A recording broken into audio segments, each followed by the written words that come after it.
There he is. All right, you ready, buddy? We're on in 3. We're starting at the top of the hour, folks. S S S S A A A A F F F F E E E E T T T T Y Y Y Y save data boop boop boop ba boop ba da da boop boop boop ba da ba da da. Data goes where it wants to. It can leave your trace behind because the web don't care, and if it don't care, well, it's exposing time. Say data goes where it wants to a place they'll never find. And we can act like we come from NSA, leave the eavesdroppers far behind. We isolate those things. Bump. Step aside, blockchain. There's a new tech darling in town, and her name is Jen. Poised to become our rulers in the next few years unless we figure out a way to control it. Generative AI is one of the most transformative technologies we've ever seen, impacting business and our society as a whole alike. So welcome to Navigating GenAI Technology, Balancing Innovation and Security. I'm Peter, and I have my trusty sanity check sidekick, Jeff, with me today. Good to see you, Jeff. Hey there. Thanks for having me on, Peter. Good to be here. Do you like my opening number? Yeah, I actually didn't know if we were starting or not, and I'm so glad I didn't kind of chime in and say, "Hey, wait, did we start yet?" So yeah, good number, and I'm glad I kept my mouth shut. So yeah. So we started. Yeah, I almost did the put your hands together for my boy Jeff, but you know they're all muted, and you wouldn't have heard them anyway. But no. Rest assured, Jeff, they are cheering for you. All right. Oops, we skipped ahead. One too many. All right. So generative AI, it is, like I mentioned at the opening, one of these transformative technologies. Close to 100% of business owners out there think that it will transform their business, the growth in terms of how this technology from year to year is astronomical. And even ChatGPT, we have a slide a little later that kind of shows the progression of different technologies over time. It is the fastest growing application in history, but that's just one of many tools out there that you can use to interact with these large language models. But the thing to keep in mind, obviously, is we are just at the beginning. It's been out a little bit over a year, and the growth we've seen, including some of these videos and images and other such things, is pretty amazing. We'll take a little quick step through the time machine. So this has really been going on for about a decade. Next slide will kind of show you that. So we've done things like machine learning. That's been going on over the last decade. And that's more about just recognizing patterns in data and then applying that in certain situations. We got traditional AI, and it's things like we have around our house, the Alexas, the Suris, even the Netflix and YouTube algorithm that keeps feeding me John Oliver stuff every Monday. I don't know about you, Jeff. And then into today, where generative AI is a bona fide technology with tools like ChatGPT, there's Google Bard, there's Hugging Face. Pretty much every little entity out there has their own tool. Now, there are large language models too, and we'll talk a little bit about this. There's some people seem to think like generative AI is like the ChatGPT, but ChatGPT, Hugging Face, etc., are just tools that then query and interact with these large language models, which are actually the databases that then generate your answers to then present within the tool. And then we have the natural language processing, which is, like speaking into your phone, and these large language models, taking what we type in, understanding what it means, and then pushing out an answer. And they've done a lot of learning over the last bunches of years. So you can see on the right, just like I said, decade and a half ago is when they started this whole natural language. If you remember, what was it? I think it was Dragon, right, Jeff? Where Dragon, you could speak into the mic and then it would kind of print out the stuff on text. And you can just see through the teens, we get foreign language, and then to 2022, this, the large language models out there. Now, what's interesting on the left is the Gartner hype cycle. And generative AI is right at the peak of the hype cycle. Now, past technologies that have at, that top spot has been things like the brain computer interface. And now we got the Neuralink has been installed in someone who's paralyzed, and they're able to interact, with the computer. So just a couple of years ago, that was at the top, and then it's coming down that roller coaster ride all the way down. Once it starts coming down that roller coaster and starting to hit that trough, if you will, that means that it's sort of, what's the word? A lot of people are using it, I guess, for lack of a better term. It's well adopted. It's integrated into a bunch of things that's going on. So it's either, I said this to Jeff yesterday when we were going through it. So with the human brain interface now and generative AI, you'd think like we could just plug the chip in and download how to be an auto mechanic or something. So it's either the beginning of the age of enlightenment or the beginning of our demise if we don't control AI and it just becomes our all being masters of time, space, and dimension in the coming years. Isn't that right, Jeff? Yeah. You hinted like that brain implant thing reminds me of the Johnny Mnemonic movie with Keanu Reeves. That's pretty old, but that was like a 2 gigabyte or something. Maybe it was bigger than that. But yeah, to your point about the demise thing, I relate it to like the Terminator type movies, AI taking over, actors being replaced, people, me and you, we might not even be on the next webinar. It might be. They actually had that written into the contract after the thing that they can't use their likeness or AI. We don't have that in our contract though, so watch out. But if you look at some of these other technologies, mobile phone, decade and a half, TikTok 9 months, ChatGPT 2 months. Like we all just jumped on this and started using it. So yeah, it's great. It helps with daily work. It helps with new content. It potentially could help in, analyzing your code, but there's a huge risk.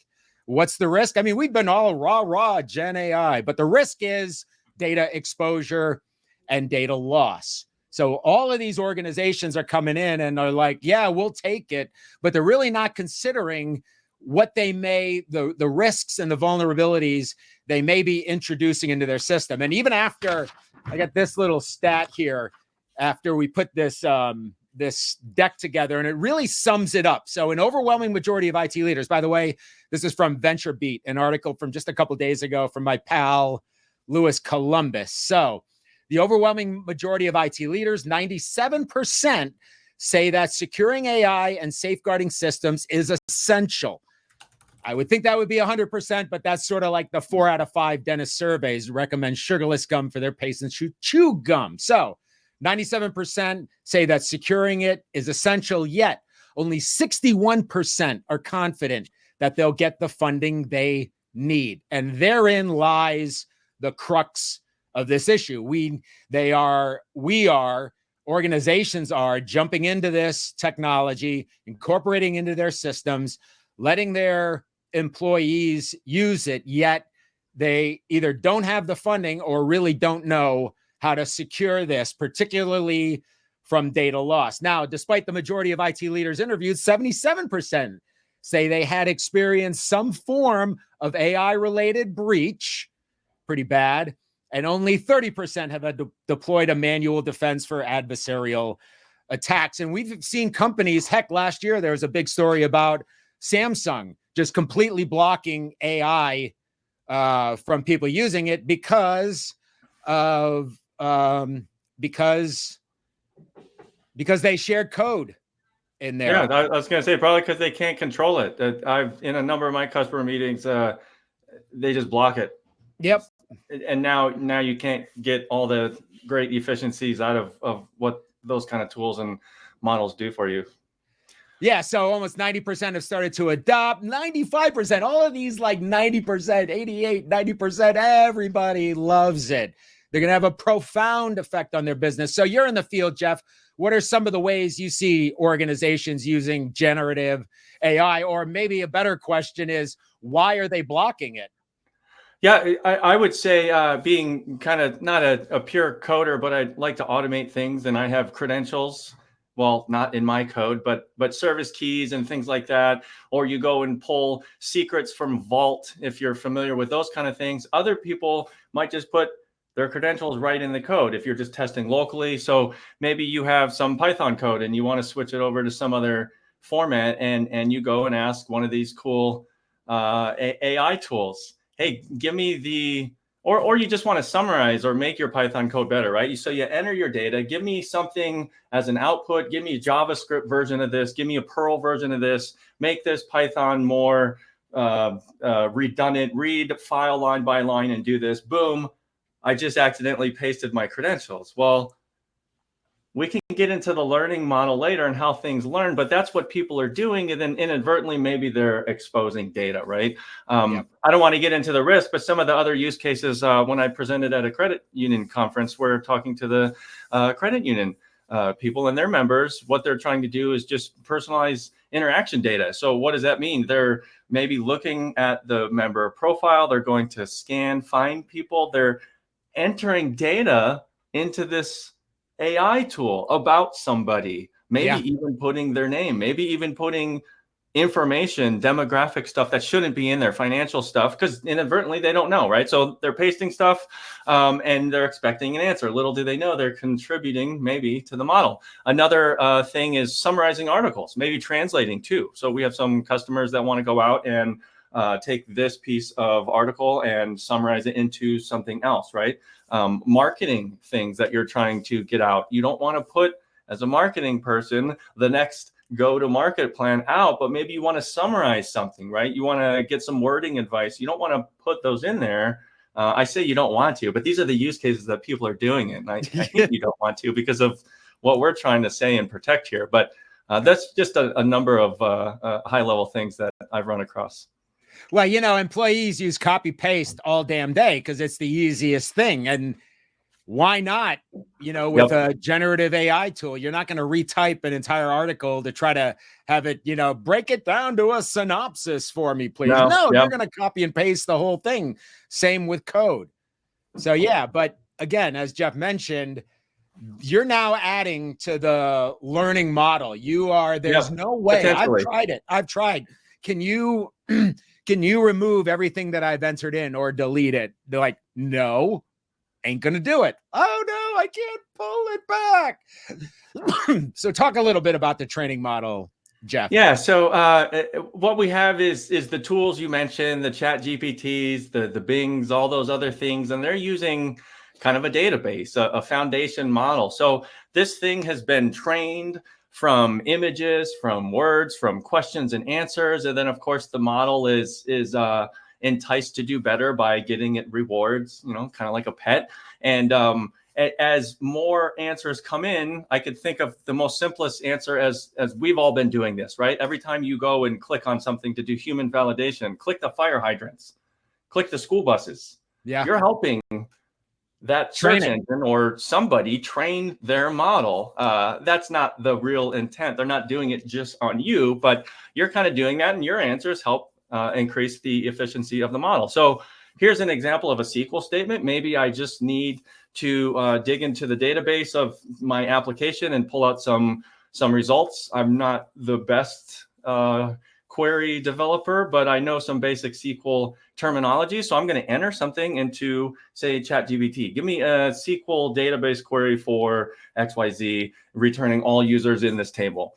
So sure enough, that goes into the tool. And then the tool, based on the foundation model, is going to give me what it thinks is the best answer. And if I don't disagree, or if I don't write back and say, hey, can you make that better? Or no, that's wrong. Well, again, you're kind of helping the model learn. So at that point, it's gaining more efficiency or accuracy in the answer. And that could be good or bad, right? Because what if I'm then entering kind of malicious intent queries, right?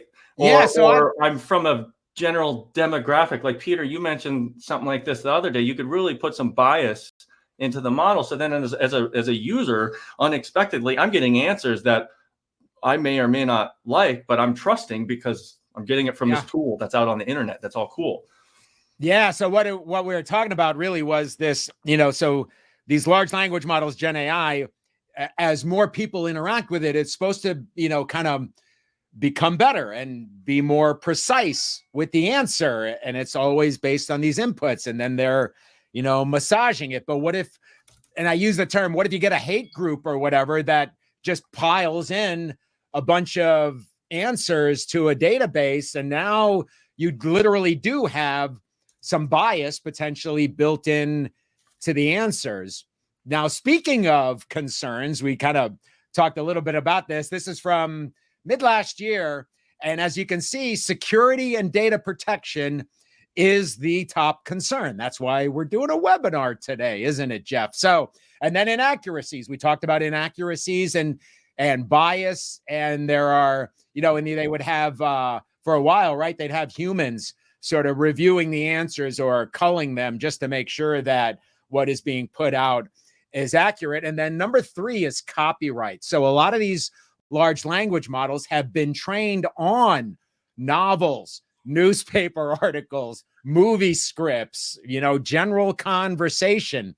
There's currently a couple lawsuits. In fact, I know there are a number of best-selling authors, I don't know, I'd make 12 or 15 that are suing a couple of these entities because they were trained on their novels and people are asking questions. And in some cases are spitting out, excerpts from these people's books as the answer. And then you can imagine this person's like, oh, that's fantastic. I'm going to put it in my paper, not realizing that they are infringing on copyright of this novel. And there's even a case right now where the New York Times is going after one of these organizations. It scanned an article, apparently, to be part of the learning model. Someone asked the question, and then the response out, the reply was almost word for word this one particular New York Times article. So there are a lot of, concerns out there. And again, I just want to reiterate, we're just in the beginning stages, even though it seems like there is this waterfall, deluge of all of this Gen AI stuff out there. You can't even begin to imagine what it's going to be like in another 5 years.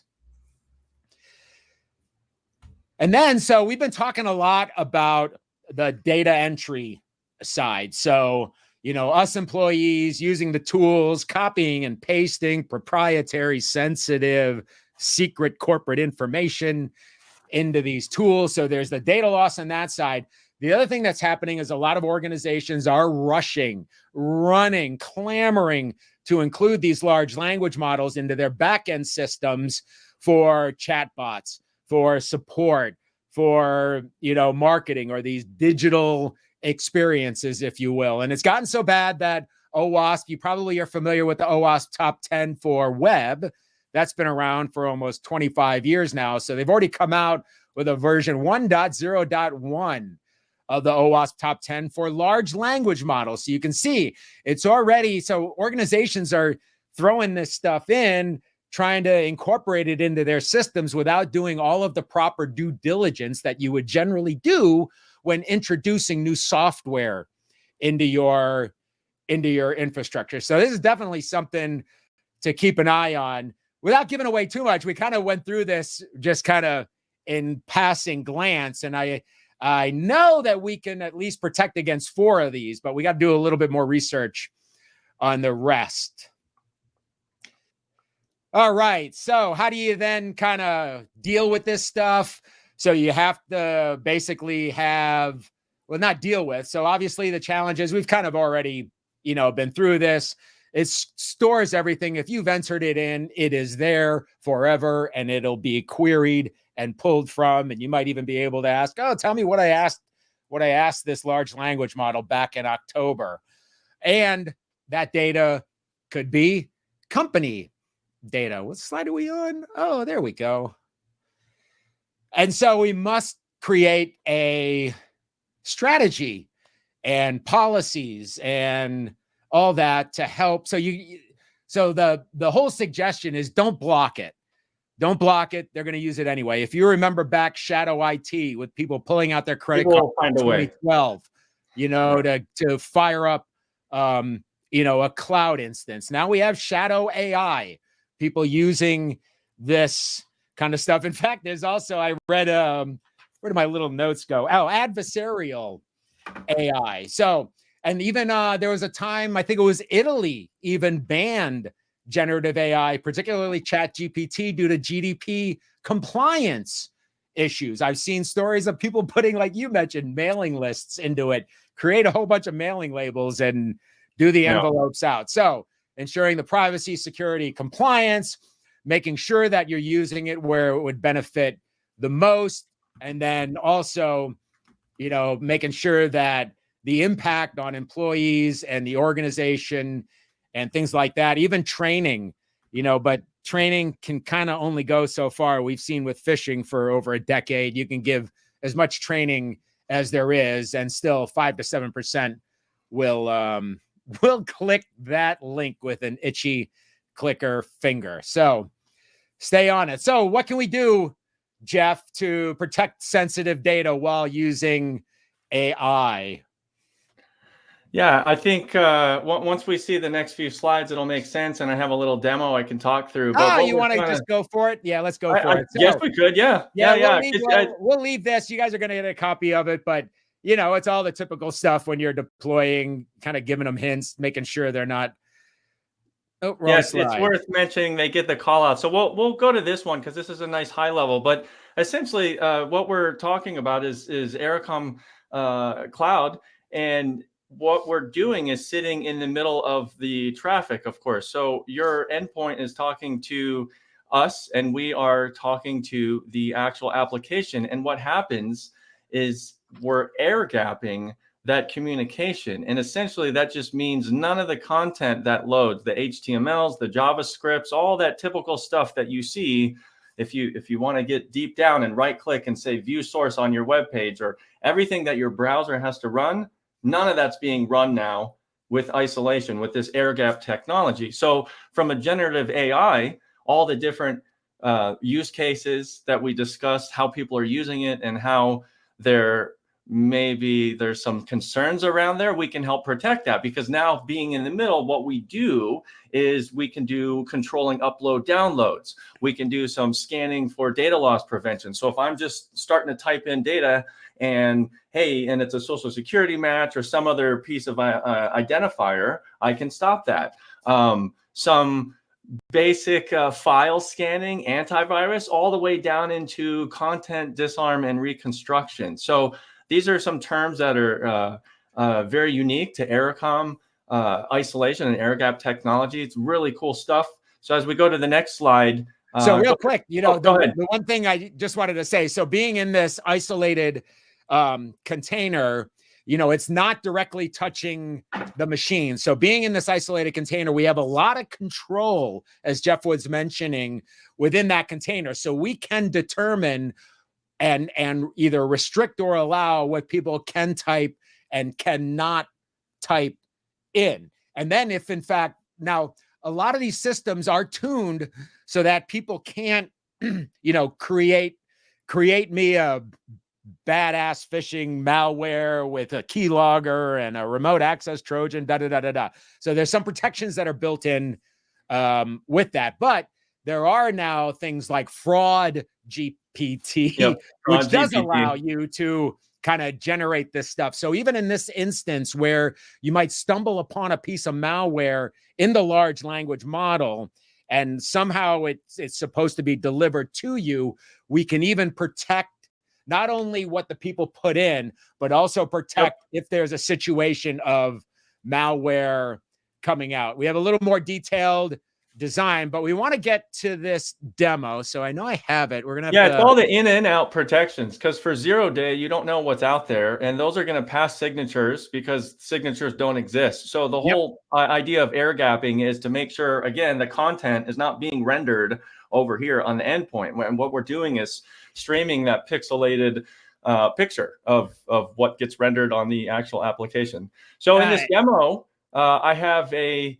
I'm trying to find it. Hold on. Okay. Yeah, I'll preface. We'll walk through a ChatGPT little scenario. There's 3 of them where we showcase some security feature controls. So when this comes up, I'll start talking through it. You got it, right? I have it. Yeah, go ahead and hit play. Okay, go for it. Sure. So in this case, everyone's familiar with Teams. What I'm trying to do is maybe move your mouse so it's not on the play hover.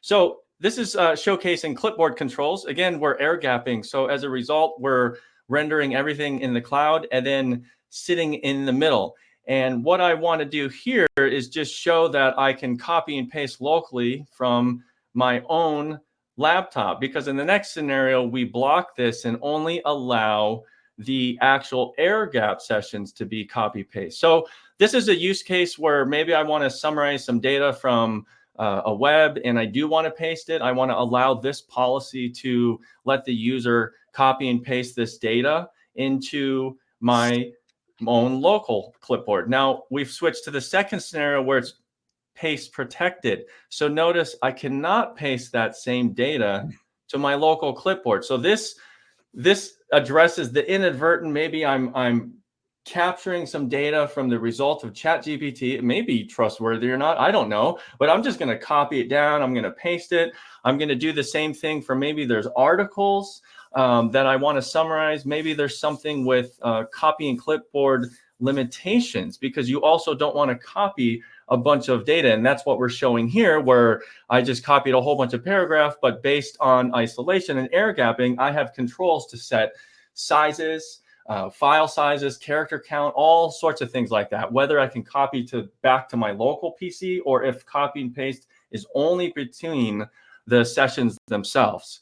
So again, what I'm doing here is copying this from ChatGPT and then pasting it out. I'm going to have it tell me something. And when you go and copy this, we should be able to copy and paste this only between the isolated sessions. Now, at the top, you can see from our feature set, our isolated sessions have the asterisk next to them. So notice this one, as a policy item, I can tell you from the back, I have set up the online notepad to also be a protected space. So that's how we're able to copy and paste between that window versus going to the local clipboard. I'll skip to this one since I'm a little behind in my talking, but this is the data loss prevention example. Same thing. What I'm trying to do is enter some data or a social security card or a number in any of those online platforms, pasting something in any of those online platforms where I have an air gap policy in place. Also, file uploads too. So this file has credit card numbers or social security numbers in it. It could have anything in there, and whatever the case may be, I'm either blocking it because I don't want to upload docs, or I'm blocking it because it did not pass data loss prevention and something was found. So those are some super high level use cases, and we can get further into that as you guys reach out for more. But yeah, I just wanted to quickly go through that demo. Pretty cool, Jeff. I think we've been doing this for a little while now, and one of the early, I should say, vendors. We're one of the early vendors that offered a ChatGPT, or I should say generative AI, data protection solution. And it's kind of nice how it's, just kind of continued to get better over time. But that's the screen grab of the thing. So we're right at time. Luckily, we had 15 slides to present. We hope you enjoyed this webinar. We certainly have some resources available for you to check out after the fact, and we're more than happy to take any questions if anyone has any for the session. Yeah, if you're shy, you can use the Q&A as well.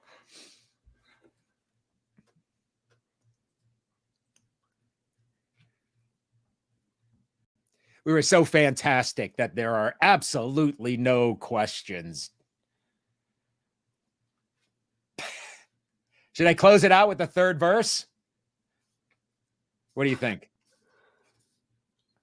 Oh, we have, so Kelly reminded us we have a few seed questions. So we are Cradlepoint, Jeff, and let me, do you need a Cradlepoint router or some Cradlepoint hardware for this No, solution? that's the best part. You can do it either way. If you have a Cradlepoint router, we can obviously have traffic flow as a Wi-Fi client from the router and hitting our cloud, Ericom. Otherwise, you can go direct. So it could be what we would consider a standalone setup where you don't need a router in place. So if you're not a router customer, you don't have routers, that's no problem. It doesn't matter. Yeah, because it's all done from the cloud. Yep. So do we only isolate certain GenAI tools, or it's pretty much across the board, however you want to set up the policy? Yeah, it's however you want to set up the policy. We have a whole list of categories, over I think about 250 categories, and one of them being GenAI. There's a whole bunch of other ones, and then that includes a list of domains, of course, right? From the web feed we get, and you can of course make your own. So if something doesn't match, or if you want to treat a particular website or domain with more security features than others, maybe you don't want to have any copy paste allowed, right? You could do that. So you can make it very granular. Yeah, I even asked, there was it's this ASCII art, I guess, vulnerability in some of them. And I can't remember exactly what it does. I don't know if it's like an overflow or something, but if you put in this ASCII art and then submit it to the language models, it does something on the back end. So I even asked our product manager this past week, hey, can we, protect against this type of vulnerability? And he's like, yeah, with a regular expression, put a couple of those characters in, and when we see that and catch it, we can then pretty much disallow any of that ASCII stuff on there. So here's a good question that we kind of actually talked about yesterday, Jeff. How is isolation different or similar to CDN, like Akamai and folks like that? Sure. So some of the base CDNs are caching, and then you can also pile on other services like web app firewall and some other things. I would say maybe they're starting to branch into isolation, but when you're going and talking to, say, a caching service, CDN, Akamai, it's going to talk to the origin, give you the content, and then website or file is rendered on your endpoint. So when I view source, sure, I'm getting the cache, I'm getting the speed, and again, where POP points of presence located, right? So in terms of latency and speed, we can still compete and be similar there. But in terms of the air gapping, that's key, right? The 0 days. Maybe you're running through their caching and web app security signatures, but it's a 0 day, so it gets missed, right? And that's where the air gapping comes into play. So isolation, air gapping is quite different than just a typical web app firewall or caching type services. Yeah, right. So in that instance, even a CDN, any active code is still being executed locally. Yeah. I could put a malicious file up there for caching and then download it. My endpoint's gonna run it. If I put isolation in front of that cache, right, in front of the engine or in front of the website, which may happen to be using Akamai or CDN or any name your CDN provider. I don't want to bash anybody. No one's doing anything wrong. But yeah, then we can apply that extra layer of defense in front of that, right? So maybe your backend or server is compromised. It's a perfect use case. Now I'm coming up with this on the fly. You have a trusted app, but somehow it's compromised as a website, and now someone's uploading malicious files, right? And now I can help protect that use case. Yep. So yeah, if there's a payload, you want to detonate that payload far away in an isolated cloud container, not locally on your browser. Cool stuff.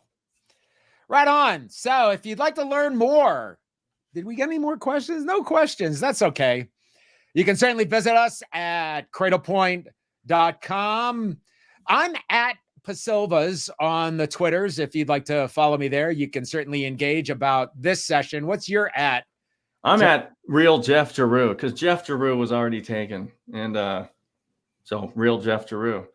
I have a mix of content there because I camp and trailer and I do solar and RV and electronics, and I post my work stuff there and some of my personal stuff. So if you follow me, you're in for an adventure. Like, sub, and hit that notification bell, right? All right. So that's a wrap for us here at Cradlepoint for this generative AI webinar. We really appreciate your time. And for my good buddy, Jeff, thanks for joining me today. I'll see you again in a little while. I'm Peter, and we're with Cradlepoint. Thanks for watching. See you guys.